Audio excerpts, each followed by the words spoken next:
Hello students, Tapovan group of સ્કૂલમાં આપનું હાર્દિક સ્વાગત છે. આગળ સંબંધ અને વિધેય ચેપ્ટર આપણે ગઈકાલે કમ્પ્લીટ કર્યું. ત્યારબાદ નવું ચેપ્ટર નંબર 3 ત્રિકોણમિતીય વિધેયો એટલે કે ટ્રિગોનોમેટ્રિક ફંક્શન. ખૂબ જ અગત્યનું ચેપ્ટર છે અને ઇન્ટરેસ્ટિંગ ચેપ્ટર છે. તો જોઈએ એમાં થિયરી 1.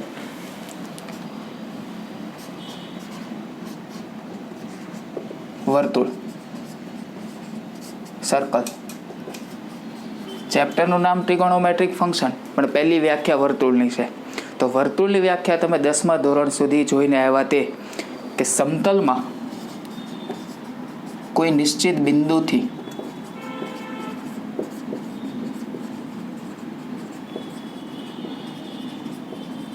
અચળ ધન અંતરે આવેલા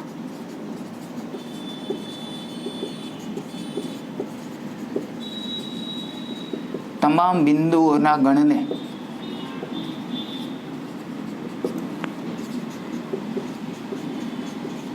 વર્તુળ કહે છે. સમતલમાં કોઈ નિશ્ચિત બિંદુથી અચળ ધન અંતરે આવેલા તમામ બિંદુઓના ગણને વર્તુળ કહે છે. આકૃતિ જોઈએ તો માની લો કે આ સમતલ બોર્ડ છે, તમારું સમતલ છે. કોઈ નિશ્ચિત બિંદુ, માની લો કે અહીંયા કોઈ બિંદુ છે. નિશ્ચિત બિંદુથી અચળ ધન અંતરે આવેલા, માની લો કે અચળ અંતર થઈ ગયું તમારું. અહીંયા આવેલા બધા જ બિંદુઓના ગણને એટલે કે બધી જ ડિરેક્શનમાં આ બધા જ જે બિંદુઓના ગણને તમે જોઈન્ટ કરો તો જે વક્ર બને એને કહેવાય છે વર્તુળ. તો આ બધા બિંદુઓને હું આ જોડી દઉં તો આ જે આકાર તમારો બન્યો એને કહેવાય વર્તુળ. તો આ જે નિશ્ચિત બિંદુ છે એને શું કહેવાય? તો કે નિશ્ચિત બિંદુ તમારા વર્તુળનું કેન્દ્ર. નિશ્ચિત બિંદુ ને વર્તુળનું કેન્દ્ર. તો આ બની ગયું તમારું કેન્દ્ર. કેન્દ્ર એટલે કે ઇંગ્લિશમાં એને કહેવાય સેન્ટર. તો આ નિશ્ચિત બિંદુને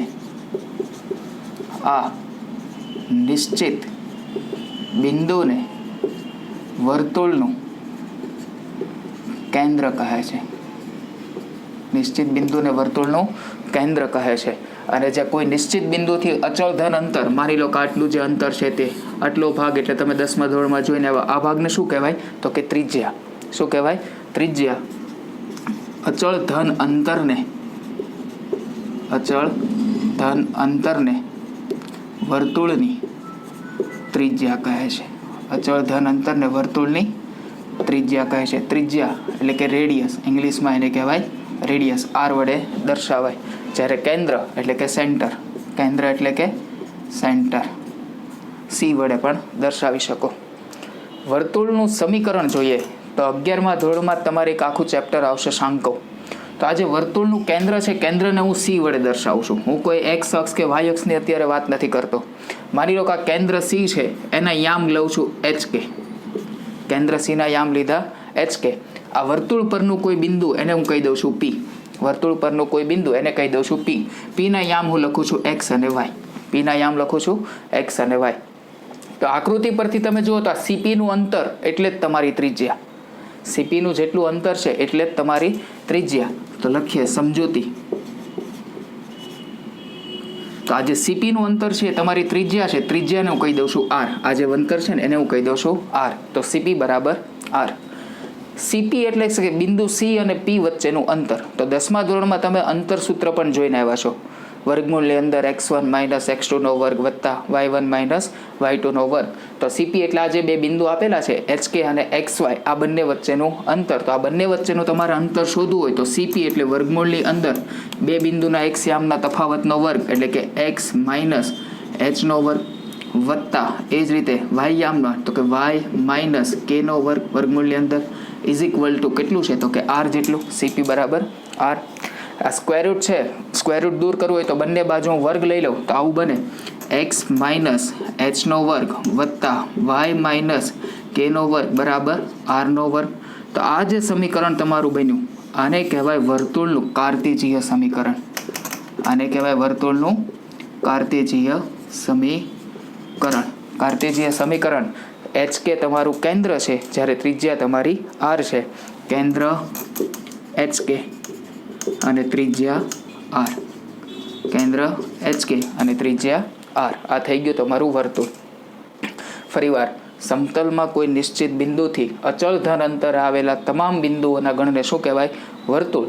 તો આ જે નિશ્ચિત બિંદુ છે એને કહેવાય વર્તુળનું કેન્દ્ર. જ્યારે અચળ ધન અંતર છે એને કહેવાય વર્તુળની ત્રિજ્યા. રેડિયસ એટલે કે આર વડે પણ દર્શાવાય. આકૃતિમાં તમને કેન્દ્ર સીના યામ HK આપ્યા છે, જ્યારે એક વર્તુળ પરનું બિંદુ P લીધું એના યામ આપણે નક્કી કર્યા XY. તો આ CPનું અંતર એટલે જ તમારી ત્રિજ્યા જેટલું અંતર, એટલે કે સમજૂતી લખ્યું હોય તો CP બરાબર R. CP એટલે આ બે બિંદુ વચ્ચેનું અંતર સૂત્રની મદદથી તો કે વર્ગમૂળની અંદર x1 - x2 નો વર્ગ વત્તા y1 - y2 નો વર્ગ ઇઝ ઇક્વલ ટુ તો કે ત્રિજ્યા જેટલું થાય છે. વર્ગમૂળ દૂર કરવા માટે થઈને આપણે બંને બાજુ વર્ગ લીધો. તો આ જે સમીકરણ બન્યું એ વર્તુળનું કાર્ટેજીય સમીકરણ છે. આ જે સમીકરણ બન્યું એ વર્તુળનું કાર્ટેજીય સમીકરણ છે.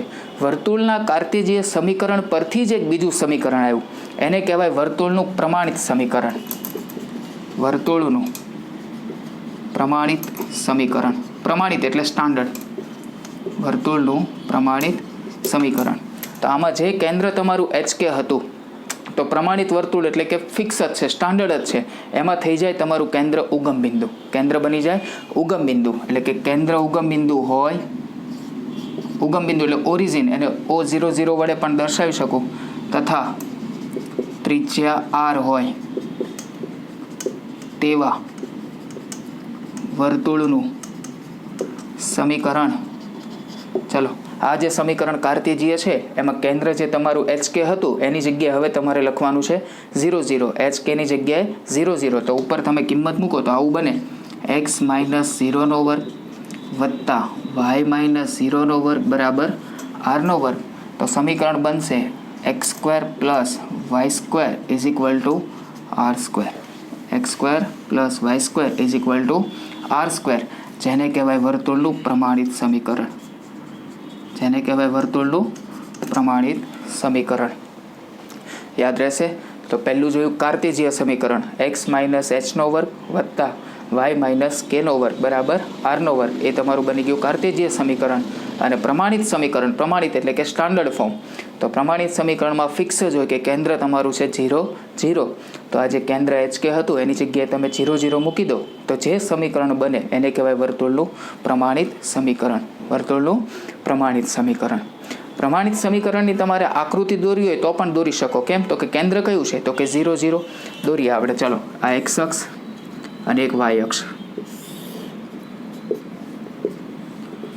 ચલો, કેન્દ્ર 0 0. તો કેન્દ્ર આપણે અહીંયા લઈ લીધું ઓરિજિન O0 0. ત્રિજ્યા R, તો કે માની લો કે આ અંતર મારું R છે અહીંયા. તો એ જ રીતે y અક્ષની ધન દિશા પણ R. તો આમાંથી એક પસાર થતું તમે વર્તુળ દોરો.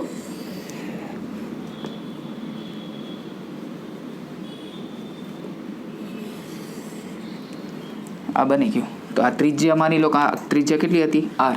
તો x અક્ષની ધન દિશા બાજુ અંતર R, એટલે આ બિંદુ માની લો કે એ બિંદુ હોય તો અહીંયા યામ લખો હોય તો લખાય R0.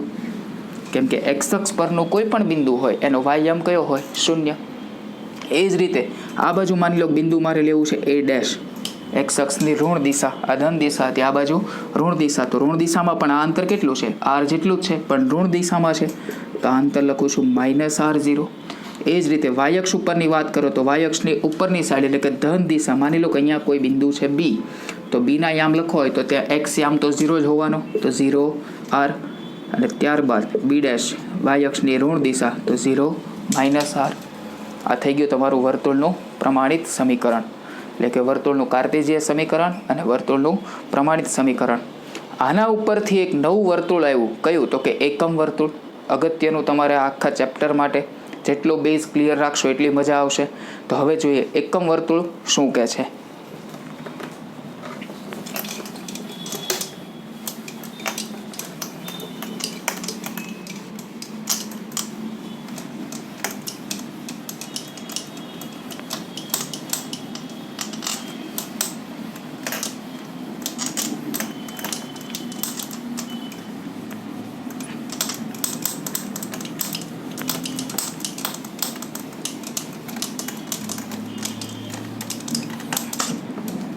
થિયરી નંબર 2, એકમ વર્તુળ. ઇંગ્લિશમાં એને કહેવાય યુનિટ સર્કલ. એકમ એટલે યુનિટ. તો જેમ પ્રમાણિત સમીકરણમાં કેન્દ્ર તમારું ફિક્સ હતું 0 0, એ જ રીતે એકમ વર્તુળમાં પણ કેન્દ્ર તમારું 0 0. તો સમતલમાં જેનું કેન્દ્ર 0 0 હોય તથા ત્રિજ્યા r બરાબર 1 એકમ હોય તેવા સમીકરણને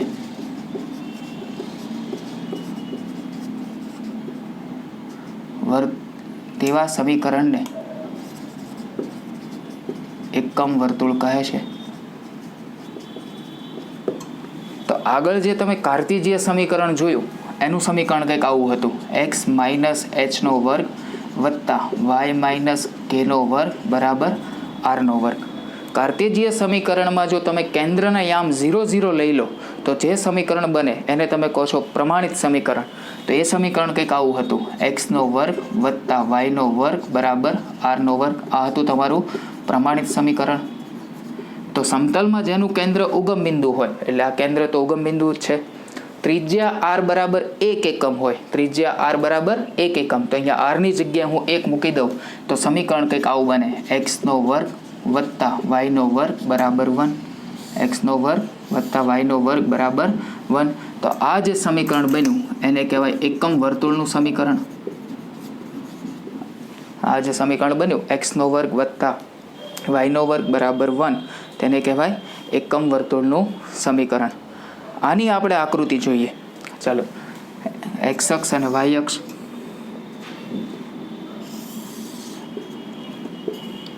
કેન્દ્ર તમારું 0 0 એટલે કે માની લો કે c છે, આ બાજુ 1 એકમ, આ કેટલું અંતર છે 1 એકમ. તો 1 એકમ વાળું વર્તુળ દોરીએ, 1 એકમની ત્રિજ્યા વાળું. તો આ રીતનું એક વર્તુળ બન્યું. આ તમારી x અક્ષ, આ તમારી y અક્ષ. તો x અક્ષની ધન દિશા, આ અંતર 1 છે, તો અહીંયા કોઈ પણ બિંદુ હોય, માની લો કે અહીંયા કોઈ બિંદુ a છે, તો એના યામ લખો હોય તો લખાય 1 0. કયા લખાય? એના યામ 1 0, કેમ કે આ અંતર તમારું ત્રિજ્યા જેટલું છે, ત્રિજ્યા તમારી 1 એકમ છે, તો આ બિંદુ બની ગયું 1 0. એ જ રીતે આ બાજુ જુઓ તો આ x અક્ષની ઋણ દિશા છે, પણ આ તો અંતર એટલે જ આપણી ત્રિજ્યા, આખું ત્રિજ્યા જ છે ને. તો અહીંયા મારે લખવું હોય તો બિંદુ a ડેશ લખાય. શું લખાય? -1 0.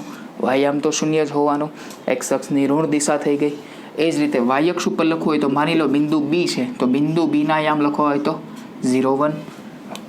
બિંદુ b ના યામ લખવા હોય તો 0 1. અને અહીંયા માની લો કોઈ બિંદુ છે b ડેશ, તો b ડેશ ના યામ લખવા હોય તો લખાય 0 -1. શું લખાય? 0 -1. આ થઈ ગઈ તમારી એકમ વર્તુળની આકૃતિ. આ કેન્દ્ર તમારું c 0 0 છે. આમાં ડીપમાં જઈએ થોડાક. આ સમીકરણ જે આપણે પ્રમાણિત પરથી તાર્યું, આકૃતિ પરથી પણ થઈ શકે. માની લો કે વર્તુળ પરનું કોઈ બિંદુ p છે, અહીંયા કોઈ પણ બિંદુ p છે. p ના યામને હું કહી દઉં છું xy, p ના યામને કહી દઉં છું xy. આ c ને અને p ને હું જોઈન્ટ કરું તો તમને ખબર પડી જાય કે આ જે મેં જોઈન્ટ કર્યું આ અંતર એટલે જ મારી ત્રિજ્યા, એ અંતર એટલે જ આપણી ત્રિજ્યા. તો ત્રિજ્યા કેટલી છે? તો કે 1 એકમ. ત્રિજ્યા કેટલી છે? 1 એકમ. તો આનું સમીકરણ સાબિત કરવું હોય તો પણ થાય કે સમજૂતી કે CP એટલે કે C અને P વચ્ચેનું અંતર કેટલું છે? 1. CP એટલે બે બિંદુ વચ્ચેનું અંતર. આગળ પ્રમાણિતમાં જોયું તે રીતે કે બે બિંદુ વચ્ચેનું અંતર એટલે જ અંતર સૂત્રની મદદથી. તો અહીંયા હું અંતર સૂત્ર મૂકું તો વર્ગમૂળની અંદર x માઇનસ 0 નો વર્ગ વત્તા y માઇનસ 0 નો વર્ગ બરાબર 1. વર્ગમૂળ દૂર કરવા માટે તમે બંને બાજુ વર્ગ લઈ લો તો સમીકરણ બની જાય x નો વર્ગ વત્તા y નો વર્ગ બરાબર 1. આ જે સમીકરણ બન્યું એ તમારું એકમ વર્તુળનું સમીકરણ છે. એટલે આકૃતિ પરથી પણ નક્કી થઈ શકે. યાદ રહેશે? તો આ થઈ ગયું એકમ વર્તુળ કે સમીકરણ x નો વર્ગ વત્તા y નો વર્ગ બરાબર 1. બહુ ઇઝી છે. કાર્ટેશિય સમીકરણ તો કે x માઇનસ h નો વર્ગ વત્તા y માઇનસ k નો વર્ગ બરાબર r નો વર્ગ. કેન્દ્ર તમે કોઈ પણ આપેલું હોય અથવા તો લઈ શકો. પણ જો કેન્દ્ર ફિક્સ કરી દેવામાં આવે કે કેન્દ્ર તમારું 0 0 જ છે તો એ સમીકરણ છે એ બની જાય પ્રમાણિત સમીકરણ. કેન્દ્ર પણ ફિક્સ કરી દેવામાં આવે અને સાથે સાથે ત્રિજ્યા પણ તમને આપી દેવામાં આવે કે 1 એકમ જ છે તો જે સમીકરણ બને એને કહેવાય એકમ વર્તુળનું સમીકરણ. x નો વર્ગ વત્તા y નો વર્ગ બરાબર 1. આ એ બિંદુથી હું ચાલુ કરું, આખો આંટો પૂરો કરું, પાછો હું એ પર જ આવું છું. એટલે કે એ ઉપર તમે આખું સર્કલ પૂરું કર્યું. પરિમિતિ જે તમે 10મા ધોરણમાં લંબચોરસ અને ચોરસ માટે પરિમિતિ કહેતા હતા, વર્તુળ માટે એને કહેતા હતા તમે પરિઘ. શું કહેતા હતા? પરિઘ. તો વર્તુળનો પરિઘ શોધવો હોય, વર્તુળનો પરિઘ, ચાલો તો વર્તુળનો પરિઘ શોધવા માટેનું સૂત્ર હતું 2πr. વર્તુળના પરિઘ શોધવા માટેનું સૂત્ર 2πr. આપણે આ વર્તુળની વાત કરીએ તો આપણને ખબર છે કે ત્રિજ્યા આપણે કેટલી લીધી? તો કે 1 એકમ. મૂકો r બરાબર 1 તો વર્તુળનો પરિઘ બની ગયો. કેટલો બની ગયો? 2π. વર્તુળનો પરિઘ બની ગયો કેટલો? 2π. પણ કોના માટે? એકમ વર્તુળ માટે. કોના માટે? એકમ વર્તુળ માટે. આ વર્તુળ આમ જોવા જાવ તો 4 ભાગમાં વહેંચાયેલું છે. એક ભાગ તો કે AB, બીજો ભાગ તો કે B થી A', ત્રીજો ભાગ તો કે A' થી B' અને ચોથો ભાગ તો કે B' થી A. આ A થી B સુધીનો ભાગ છે, આટલા ભાગને તમે કહેતા હતા ચાપ. શું કહેતા હતા? ચાપ. તો આ ચાપ આપણે AB ની લંબાઈ શોધવી હોય કે ચાપ મારે B થી A' ની લંબાઈ શોધવી હોય કે A' થી B' ની લંબાઈ શોધવી હોય કે B' થી A ની લંબાઈ શોધવી હોય, 4 સરખા ભાગ જ કરે છે, હા કે ના? તો ચાપની લંબાઈ શોધવી હોય એટલે કે લેન્થ ઓફ ચાપ આર્ક, માની લો કે A થી લઈને B સુધી, એટલે આ ઉપર તમે આ રીતની નિશાની કરતા હતા, L of arc AB is equal to, કે પછી B થી લઈને A' ની લંબાઈ શોધવી હોય એટલે કે L ઓફ B થી A' કે A' થી B લખશો તો પણ ચાલશે, is equal to L of A' થી લઈને B સુધી is equal to L of B' થી લઈને A સુધી. આ 4 ચાપ સમાન જ છે. વર્તુળનો પરિઘ છે તમારો 2πr. એકમ વર્તુળ માટે પરિઘ છે તમારો 2π. તો આ 2π ના 4 સરખા ભાગ કરે છે. 2π ના 4 સરખા ભાગ કરે છે. તો આ 4 ચાપની લંબાઈ શોધવી હોય કોઈ પણ ભાગની તો 2π/4. 2π/4 એટલે એક ભાગની લંબાઈ થઈ જાય π/2. એક ભાગની લંબાઈ થઈ જાય π/2. આમ જોવા જાવ તો આ વર્તુળ છે ને 4 ભાગ કરે છે. આ 4 ભાગને આપણે કહીએ છીએ ચરણ. શું કહેવાય છે? ચરણ. ઇંગ્લિશમાં એને કહેવાય ક્વોડ્રન્ટ. ઇંગ્લિશમાં કહેવાય ક્વોડ્રન્ટ. આ પહેલું ચરણ, આ બીજું ચરણ, આ ત્રીજું ચરણ, આ ચોથું ચરણ. યાદ રહેશે? તો આ જે એક ભાગ છે એની લંબાઈ તમારી કેટલી છે? π/2. એ જ રીતે આ બીજા ભાગની પણ લંબાઈ π/2, ત્રીજા ભાગની પણ π/2. આ 4 π/2 ને ભેગા કરો ત્યારે આખા વર્તુળનો પરિઘ મળે એકમ વર્તુળ માટે, એ આપણો હતો 2π. એ હતો 2π. યાદ રહેશે? જોઈએ આના પછીની થિયરી.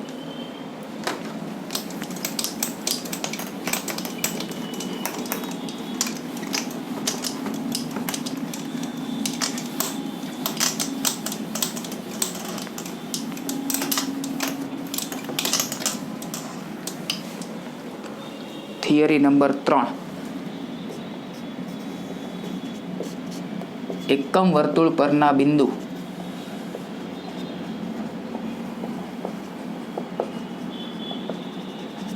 કયા કયા? તો જે 4 બિંદુ લખાવેલા A, B કે B', A, B કે B' ને સંગત મળતી વાસ્તવિક સંખ્યાઓ.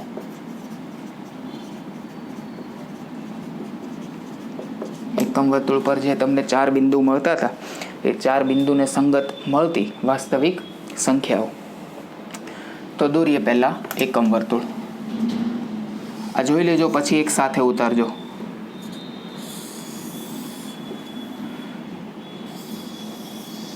ચાલો, આ એકમ વર્તુળ છે.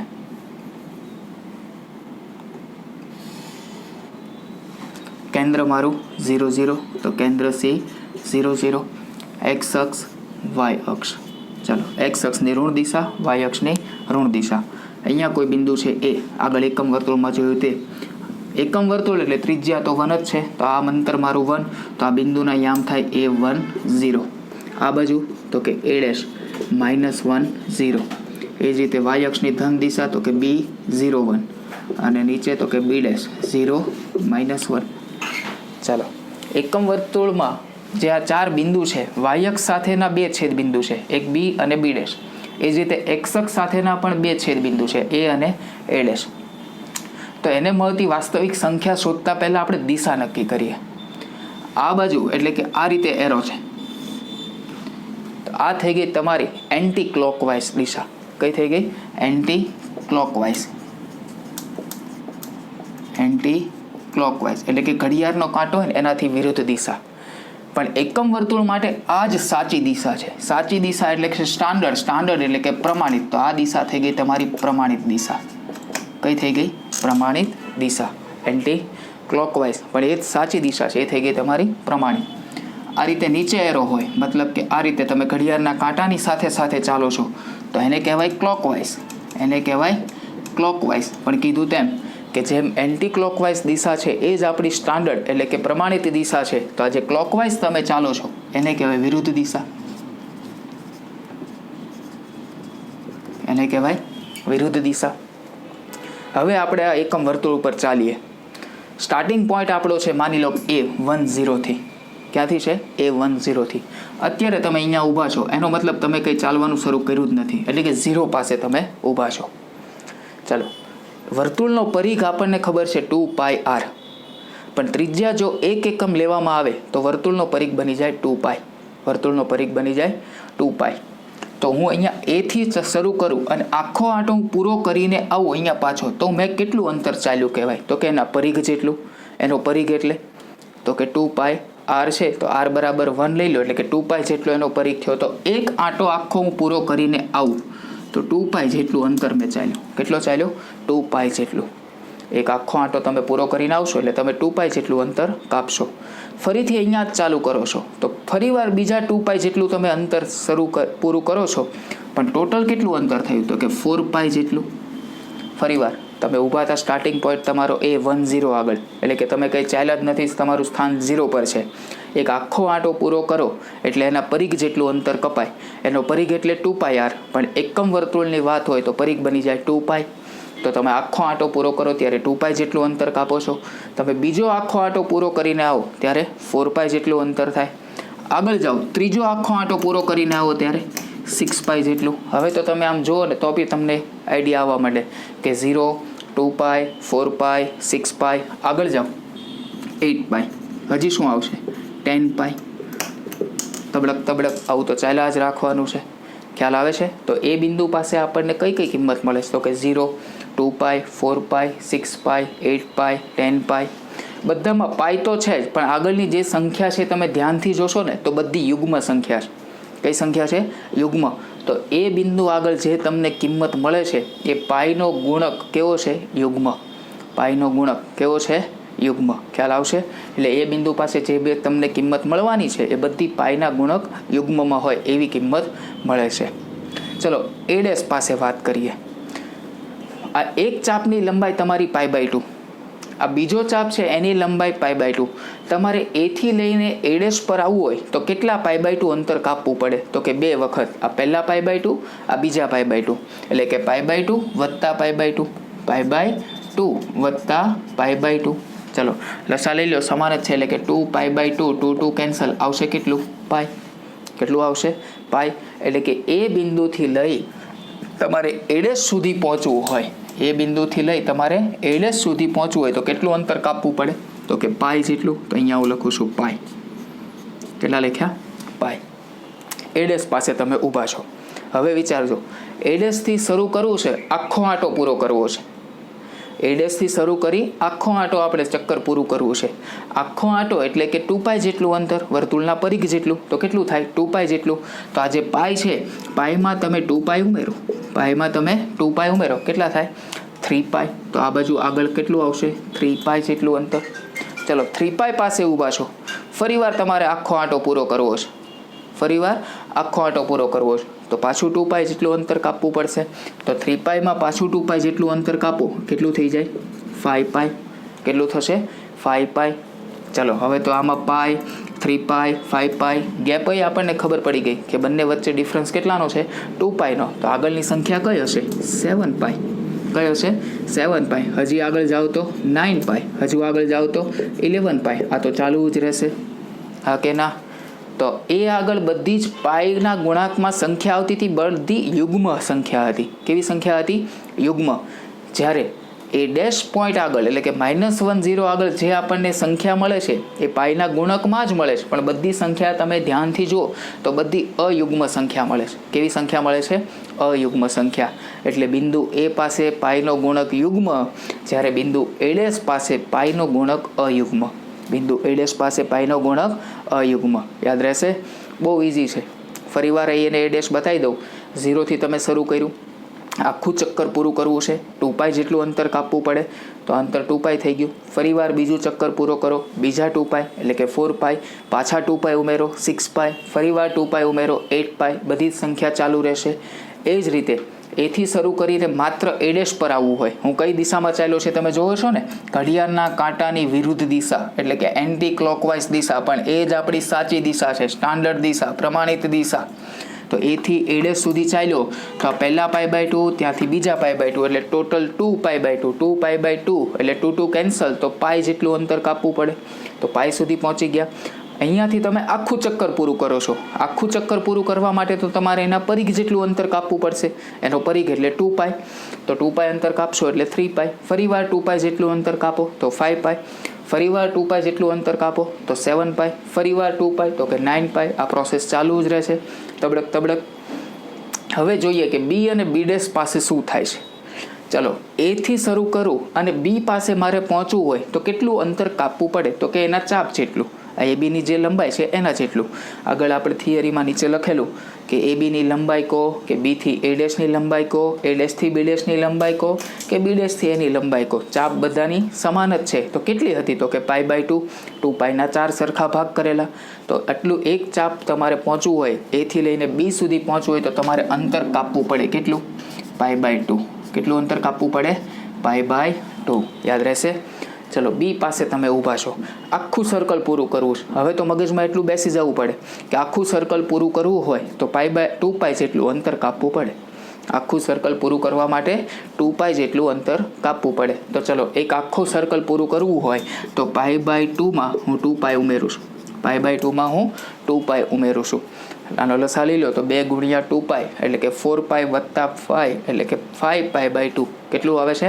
5π/2. તો ચલો, હું અહીંયા 5π/2 પાસે પહોંચી ગયો. યાદ રહેશે, π/2 પછી 5π/2. 5π/2માં ફરીવાર સર્કલ આખું પૂરું કરો એટલે કે 2π ઉમેરો કરો, આપો સાદુરૂપ. 2 × 2 એટલે 4π + 5π, ટોટલ થશે 9π/2. કેટલા થશે? 9π/2. ચલો, 9π/2માં ફરીવાર આખો આંટો પૂરો કરો તો બીજા 2π લઈ લો લસા. 2 × 2 એટલે 4π + 9π, ટોટલ કેટલા? 13π/2. હવે તેમને આમ જુઓ ને તો પણ ખબર પડી જાય. π/2 પછી 5π/2, કેટલાનો ગેપ આવ્યો? 4નો. 5માં 4 ઉમેરો 9, 9માં 4 ઉમેરો 13, 13માં 4 ઉમેરો, આગળની સંખ્યા કઈ હશે? 17π/2. હજી આગળ જવું હોય તો કઈ હશે? 21π/2. યાદ રહેશે. તો આ થઈ ગઈ B પાસેની કિંમતો. એક જ પોઈન્ટ બાકી કે છે B'. ચલો, B' પાસે જોઈએ. A પાસે ઊભા છો. હવે તો A થી B નું અંતર તો કે π/2, B થી A' નું અંતર તો કે π/2, A' થી B' નું અંતર તો કે π/2. તો ટોટલ A થી લઈને B' સુધી પહોંચવું હોય તો કેટલા π/2 અંતર કાપવું પડે? તો કે 3 વખત. પહેલું ચરણ, આ બીજું ચરણ અને આ ત્રીજું ચરણ, તો 3 વખત કાપવું પડે. એનો મતલબ પહેલું π/2 વત્તા π/2 વત્તા π/2, ટોટલ કેટલી વખત? 3 વખત. તો B' પાસે તમે પહોંચો ત્યારે અંતર તમે કેટલું કાપ્યું હશે? 3π/2. કેટલું કાપ્યું હશે? 3π/2. ચલો, 3π/2માં બીજા π/2 ઉમેરી દો તો કેટલા થાય? જુઓ, 3π/2માં તમે બીજા π/2 ઉમેરી દો એટલે 4π/2. 4π/2 એટલે જ 2π. આવી ગયું 2π. યાદ રહેશે. તો ચલો, B' પાસે બિંદુ મળે છે વાસ્તવિક સંખ્યા કઈ? 3π/2. કઈ મળે છે? 3π/2. B' પાસે ઊભા છો, આખું સર્કલ પૂરું કરવું છે. આપણે કોઈ પણ બિંદુ પાસે પહોંચીને આખું સર્કલ જ પૂરું કરેલું છે. તો B' પાસે ઊભા છો અને આખું સર્કલ પૂરું કરવું હોય તો કેટલું અંતર કાપવું પડે? તો કે એના પરિઘ જેટલું. પરિઘ કેટલો છે એકમ વર્તુળ માટે? તો કે 2π. તો 3π/2 વત્તા 2π, આપો સાદુરૂપ. તો 2 × 2 એટલે 4π, 4πમાં 3π ઉમેરો 7π, આ થઈ ગયો 7π/2. 7π/2. ચલો, 7π/2માં ફરીવાર આખું સર્કલ પૂરું કરો. ચલો, 7π/2માં ફરીવાર આખું સર્કલ પૂરું કરો તો 2 × 2 એટલે 4π વત્તા 7π, કેટલા આવશે? 11π/2. ચલો ફરીવાર એક આખું સર્કલ પૂરું કરો. હવે તો ખબર પડી ગઈ કેટલાનો ગેપ છે, 4 તો 3π/2 માં 4 ઉમેરો, 7π/2, 7π/2 માં પણ 4 ઉમેરો, 11π/2 આગળ પણ 4 ઉમેરો, 15π/2 હજી આગળ જાઓ તો 19π/2. આ તો તબડક ચાલુ જ રહેશે. તો આ બી ડેશ આગળ તમને કિંમત મળી ગઈ. તો એ આગળ જે કિંમત મળે છે એ બધી પાઈનો ગુણક યુગ્મ હોય ને તેવી કિંમત મળે છે. એ ડેશ આગળ જે કિંમત મળે છે એ બધી જ પાઈનો ગુણક અયુગ્મ હોય ને તેવી કિંમત મળે છે. તો બી આગળ જે કિંમત મળે છે એ બધી π/2 નો ગુણક અયુગ્મ હોય તેવી મળે છે. તો સાથે સાથે બી ડેશ આગળ જે કિંમત મળવા જઈ રહી છે તે પણ π/2 નો ગુણક અયુગ્મ હોય એવી મળે છે. તો બી અને બી ડેશની ચર્ચા આપણે પછી કરીએ. પહેલાં જોઈએ, માની લો કે આવું તમને આપેલું છે 120 પાઈ. કેટલા આપ્યા છે? 120 પાઈ. બોલો પાઈનો ગુણક કેવો છે? તો કે યુગ્મ. ક્યાં આવવાનો? બિંદુ એ આગળ. ક્યાં આવશે? એ આગળ. ચાલો 31 પાઈ. બોલો પાઈનો ગુણક કેવો છે? અયુગ્મ. ક્યાં આવવાનો? તો કે એ ડેશ આગળ. તો એ અને એ ડેશ શોધવા બહુ ઇઝી છે કે બિંદુ પાઈનો ગુણક જો યુગ્મ હોય તો એ આગળ આવશે, પાઈનો ગુણક જો અયુગ્મ હોય તો એ ડેશ આગળ આવશે. પણ π/2 નો ગુણક યુગ્મ હોય તો બંને શક્યતા બી પાસે પણ આવી શકે, બી ડેશ પાસે પણ આવી શકે. એ આપણે પછી જોઈએ. યાદ રહેશે? ફરીવાર કહી દઉં કે જો એ પાસે આવું લાગે ને તો આ સર્કલને નીચે લખી નાખજો, પાઈનો યુગ્મ ગુણક, પાઈનો યુગ્મ ગુણક. એ જ રીતે એ ડેશ પાસે પાઈનો અયુગ્મ ગુણક, પાઈનો અયુગ્મ ગુણક. બી અથવા બી ડેશ પાસે π/2 નો ગુણક કેવો છે? અયુગ્મ. બી કે બી ડેશ પાસે π/2 નો ગુણક કેવો આવે છે? અયુગ્મ. પણ જો π/2 નો ગુણક યુગ્મ હોય એટલે જુઓ તો 120 π/2, 120 π/2. આનો તો ભાગ ચાલે છે 2 વડે એટલે આ બની ગયું 60 પાઈ. 60 પાઈ એટલે પાઈનો ગુણક કેવો બની ગયો? યુગ્મ. પાઈનો ગુણક યુગ્મ ક્યાં મળશે? બિંદુ એ પાસે. એટલે ફરીવાર એ પાસે બિંદુ પાઈનો ગુણક કેવો હોય? યુગ્મ. એ ડેશ પાસે તો કે પાઈનો ગુણક અયુગ્મ. પણ π/2 નો ગુણક જો યુગ્મ હોય તો નક્કી કરવું પડે એ પાસે આવશે કે એ ડેશ પાસે આવશે. પણ જો π/2 નો ગુણક અયુગ્મ હોય એટલે કે એકી સંખ્યા હોય તો બી અથવા તો બી ડેશ પાસે. હવે એક્ઝેક્ટ બી પાસે છે કે બી ડેશ પાસે એ આપણે આગળ ચર્ચા કરીએ. બરાબર? એટલે આ 3 વસ્તુ ધ્યાન રાખજો. પાઈનો ગુણક યુગ્મ તો બિંદુ એ, પાઈનો ગુણક અયુગ્મ તો બિંદુ એ ડેશ, π/2 નો ગુણક યુગ્મ તો બી અથવા તો બી ડેશ. આ આપણે આખું જે સર્કલ ઉપરની વાસ્તવિક સંખ્યા બધી લખી એ એન્ટી ક્લોકવાઇઝ એટલે કે પ્રમાણિત દિશા, સ્ટાન્ડર્ડ જે એની દિશા છે એ ઉપર લખીએ. હજી આમાં જ વિરુદ્ધ દિશામાં કામ કરીએ. ચાલો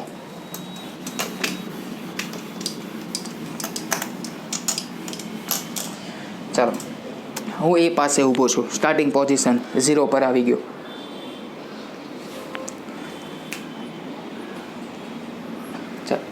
એ પાસે ઊભો છું, સ્ટાર્ટિંગ પોઝિશન એટલે કે 0 પર આવી ગયો. તો હવે જે અત્યાર સુધી આપણે એન્ટી ક્લોકવાઇઝ ડાયરેક્શનમાં ચાલ્યા, હવે આપણે ક્લોકવાઇઝ એટલે કે ઘડિયાળના કાંટાની સાથે ચાલીએ.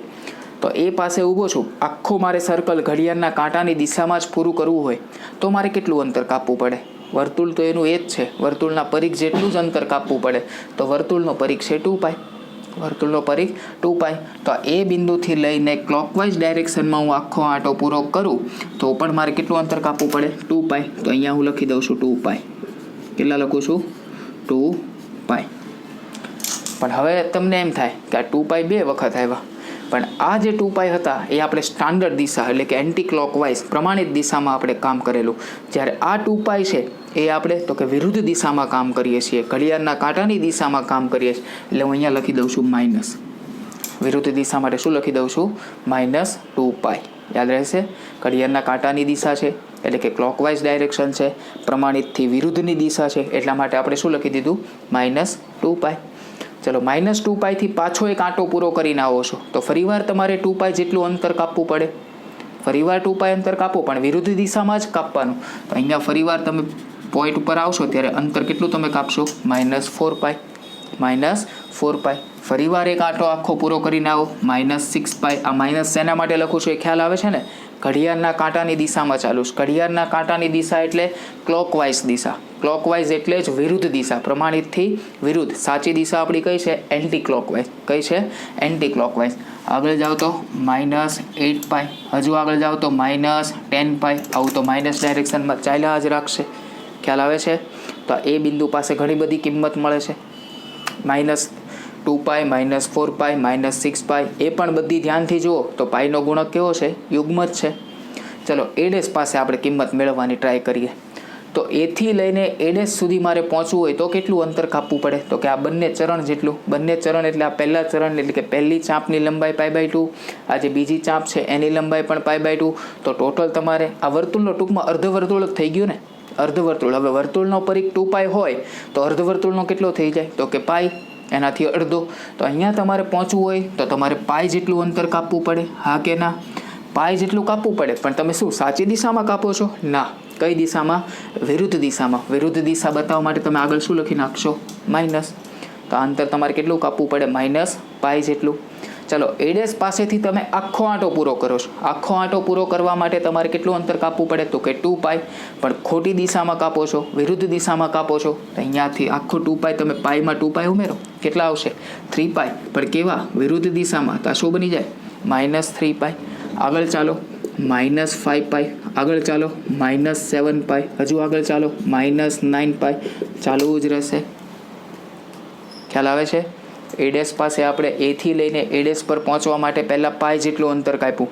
પણ કઈ દિશામાં? વિરુદ્ધ દિશામાં. વિરુદ્ધ દિશામાં એટલે -π. આખું સર્કલ પૂરું કરવા માટે તમારે એના પરિઘ જેટલું અંતર કાપવું પડે. પરિઘ એટલે તો કે 2π જેટલો. પણ વિરુદ્ધ દિશામાં છે એટલે માઇનસ. તો -π એટલે -2π. ટોટલ કેટલા થઈ જાય? -3π. ફરીવાર 2π જેટલું અંતર કાપો પણ વિરુદ્ધ દિશા. તો -5π, -7π, -9π. યાદ રહેશે?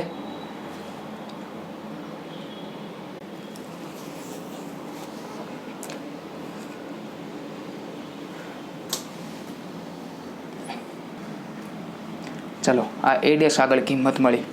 હવે આપણે જોઈએ B આગળ અથવા તો B'. તો પહેલાં આપણે B' પાસે કિંમત જોઈએ. એથી લઈને મારે B' સુધી પહોંચવું હોય તો એથી લઈને B' જેટલી લંબાઈ મારે કાપવી પડે, એના ચાપ જેટલી. આ ચાપની લંબાઈ છે π/2. પણ સાચી દિશા? ના. કઈ દિશા? વિરુદ્ધ દિશા. તો આટલું અંતર કાપવું હોય તો થાય π/2 જેટલું. કેટલું થાય? π/2 જેટલું. પણ કઈ દિશામાં? વિરુદ્ધ. વિરુદ્ધ દિશા માટે આપણે શું લખીએ છીએ? માઇનસ.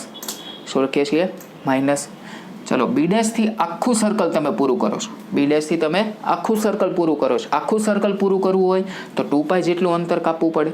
2π જેટલું અંતર આ બધામાં ગેપ 4નો જ છે. જુઓ 3π, 4π એટલે કે 7π. 7πમાં 4 ઉમેરો 11π. 11માં 4 ઉમેરો 15π.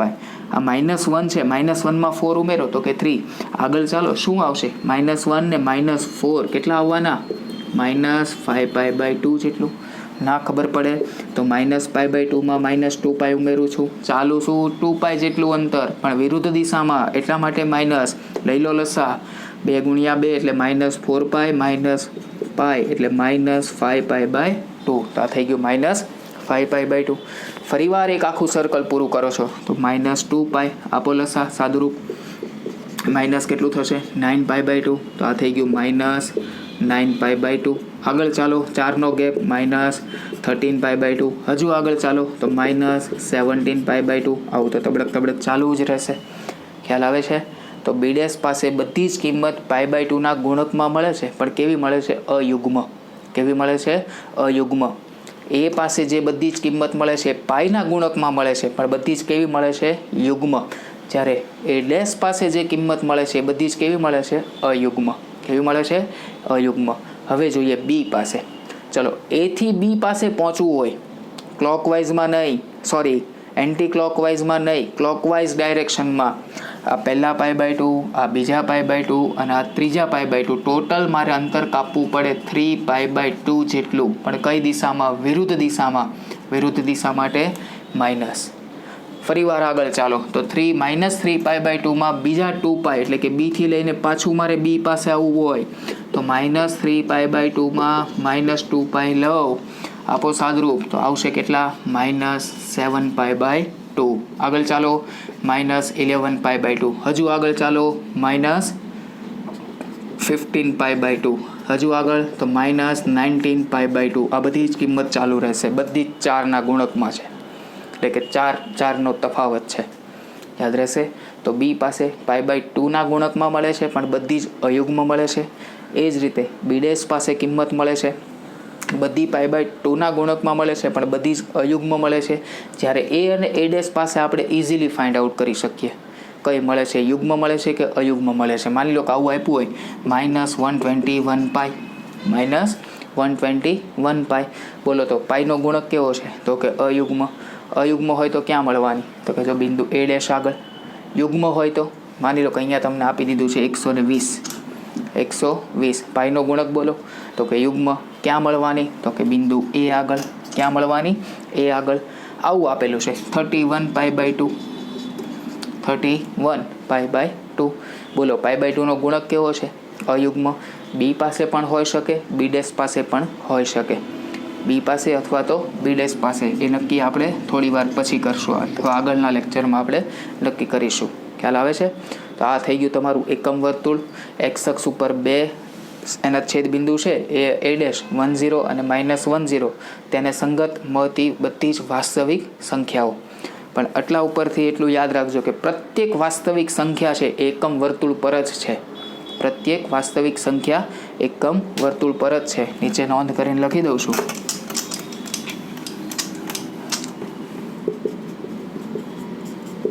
પ્રત્યેક વાસ્તવિક સંખ્યા એકમ વર્તુળ પર જ છે. પ્રત્યેક વાસ્તવિક સંખ્યા એકમ વર્તુળ પર જ છે. પાઈની કિંમત તમને એપ્રોક્સિમેટ ખબર છે, કેટલી? તો કે 3.14. પાઈની કિંમત કેટલી છે? 3.14. આ તમારું સ્થાન 0 આવે છે, તો અહીંયા 0 લખું. ચલો π/2. π/2 એટલે 3.14 ભાગ્યા 2 એટલે નિયર અબાઉટ 1.57 આવવાનું. હા કે ના? ચલો અહીંયા કિંમત છે પાઈ. પાઈ એટલે કિંમત તો કે 3.14. અહીંયા કિંમત આવે છે 3π/2. 3π/2. 2π આગળ તો કે 2π એટલે કે પાઈના ડબલ, એટલે કે આ આવશે 6.28. આ બાજુ આવશે તો કે 4.71 સમથિંગ.